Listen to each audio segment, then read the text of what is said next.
आज इतने दिनों बाद हम तो अपने मामू घर आए थे, लेकिन यहाँ पर आके मुझे ऐसा कुछ भी देखना पड़ेगा, ये तो मैंने बिल्कुल नहीं सोचा था। मतलब कि इस जमाने में जहाँ पर इंसान को भी इतना प्यार नहीं किया जाता है, उसी जमाने में जानवरों को इतना प्यार करते हुए मैंने किसी को पहली बार ही देखा है। आज सुबह सुबह हम ऐसे तैयार होते हैं जैसे बारात में जा रहे होते हैं। क्या मतलब कि अच्छे कपड़े बंदा तभी पहन सकता है जब किसी बारात में जा रहा हो। मामू घर जाने के लिए भी हम अच्छे कपड़े पहन सकते हैं, ऐसा मुझे मम्मी जी ने कहा। फिर जब सब घर वाले तैयार हो गए तो हमने घर से निकलने का फैसला भी ले लिया, क्योंकि मामू जी का फोन 3 बार आ चुका था। और अब मुझे ये समझ नहीं आ रहा था कि ये सिर्फ हमारे घर में होता है या आप सबके घर पे भी होता है। हर बार पापा जी को जरूरी काम उसी वक्त याद आता है जब हम घर से निकलते हैं। पापा जी की इस गतिविधि को देखकर मम्मी जी गुस्सा ना हो जाए, इसलिए मैंने मम्मी जी का गुस्सा कंट्रोल करने के लिए पॉपकॉर्न लाए। लेकिन मम्मी जी का गुस्सा कंट्रोल करना और उबलते दूध को नीचे गिरने से बचाना दोनों एक बराबर है। मतलब कि मैंने पॉपकॉर्न लाए और मेरे ऊपर ही उसका कचरा फेंक दिया। इतनी देर में अपना काम खत्म करके पापा जी भी आ जाते हैं और फाइनली फिर बरसों के इंतजार के बाद हम यहाँ से निकल जाते हैं।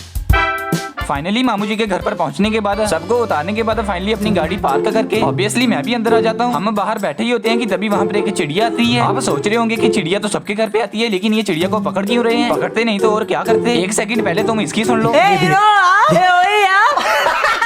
हाँ, तो हमने इसे चिड़िया को इसलिए पकड़ा क्योंकि इसे चिड़िया के पाँव में पता नहीं कब से बाल फंस गए थे, जिसके कारण ये हमारे सामने सिर्फ चल पा रही थी, उड़ नहीं पा रही थी। और मैंने तो सिर्फ ऑपरेशन सिंदूर देखा था, आज तो बिंदूर भी देख लिया। एक बर्ड को बचाया तो इसलिए इस ऑपरेशन का नाम ऑपरेशन बिंदूर रख दिया। फिर इसे चिड़िया को उड़ाने के बाद हम दूसरे मामू जी के घर चल पड़ते हैं।